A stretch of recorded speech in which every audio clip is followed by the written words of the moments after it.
ভগবানকে কি আমরা দর্শন করার যোগ্য? একেবারেই নয়। তাহলে আমরা যে দর্শন করছি এটা কি মৃন্ময় মূর্তিতে, আমরা দর্শন করছি পাথরের মূর্তিতে, শিলার মূর্তিতে, এরকম। কিন্তু তার ভিতরে যে চিন্ময়ত্ব, ভগবান যে জীবন্ত, সেটা কি আমাদের কি চর্মচোখে ধরা পড়ছে? যখন এই চর্মচোখে এটা ধরা পড়ে যাবে, তখনই কি ঘটনা ঘটবে? তখনই আমরা প্রকাশিত করতে পারবো যে হ্যাঁ, এটাই সত্য। তাই জন্য চর্মচোখে ধরা পড়ছে না। ভগবান শ্রী গোবিন্দের একেবারে কত সামনে অর্জুন রয়েছে, কিন্তু অর্জুন যখন বললেন যে তুমি যদি মনে করো তোমার সেই বিরাট মহাযোগেশ্বর রূপ আমাকে দেখানো সম্ভব হবে, আমার পক্ষে সেটা দেখা যোগ্য, তাহলে তুমি কৃপা করে আমাকে দেখো। ভগবান বললেন না, তোমার এই চোখ দিয়ে, চর্মচক্ষু দিয়ে আমার সেই মহাযোগেশ্বর রূপ তুমি দেখতে পাবে না। নতুমাং সাক্ষাসে দ্রষ্টুম অনেন এব সচক্ষুষা দিব্যং দদামি তে চক্ষু পশ্রমে যোগ ঈশ্বর।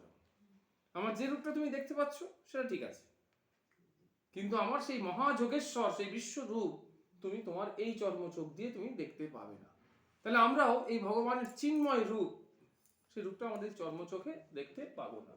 ঠাকুর বলছেন সাধনা করতে করতে, নাম করতে করতে, সাধু সঙ্গ করতে করতে, ভক্ত সঙ্গ করতে করতে, প্রসাদ আস্বাদন করতে করতে, সাত্বিক আহার গ্রহণ করতে করতে, শুভ কাজ করতে করতে কি হয়?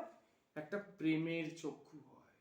আর সেই প্রেমের চক্ষু দিয়েই প্রেমাস্পদকে দর্শন করা যায়, তাকে দেখা যায়। তাহলে আমরা সাধারণ দৃষ্টি দিয়ে আমরা তাকে দর্শন করতে পারবো না। তাই বলছে যে ভগবানকে কি আমরা দর্শন করার যোগ্য?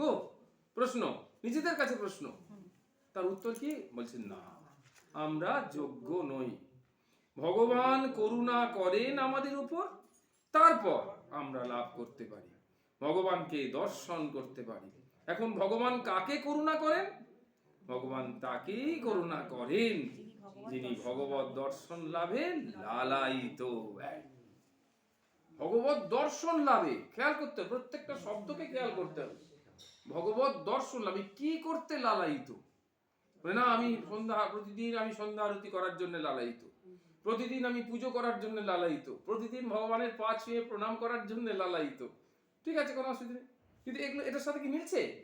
এখানে একটাই ক্রাইটেরিয়া বলেছে কি, ভগবত দর্শনের জন্য কি তুমি লালায়িত? ভগবানের যে মৃন্ময় রূপ তুমি প্রতিদিন দর্শন করছো, তুমি দর্শনের জন্য লালায়িত। যেখানেই যাই, আমি যাওয়ার সময় মা মঙ্গলচণ্ডীকে দর্শন করে যাই। আমি কোথাও এমন আজ পর্যন্ত কোথাও যাইনি যে আমি মা মঙ্গলচণ্ডীকে দর্শন করে যাই। সেটা কি? তাহলে ভগবান মা মঙ্গলচণ্ডীকে দর্শনে লালায়িত, সেটা হচ্ছে মৃন্ময় মূর্তিটা, যে মূর্তিটা ওখানে রয়েছে তাকে দর্শন করে। কিন্তু মা, তুমি তো এতদিন এখানে রয়েছো, তুমি কি সত্যি সত্যি চিন্ময়? তুমি কি জীবন্ত? সেই রূপে আমি এই যে সেই রূপে তাকে দেখা, বাবা তুমি কি জীবন্ত? তোমাকে স্পর্শ করলে কি আমি সেই অনুভবটা পাবো? সেটার জন্য কি লালায়িত? তাহলে মা দিব্য দর্শন তোমাকে দিল, মানে মায়ের অন্যরকম রূপ প্রকাশ পেয়ে গেল, জ্যোতির্ময় রূপ প্রকাশ পেয়ে গেল। সেই রূপটা দেখার জন্য কি লালায়িত? তাই না? জিনিসটা বোঝা যাচ্ছে যে কেন প্রত্যেকটা জিনিস একদম বুঝে নিতে হবে।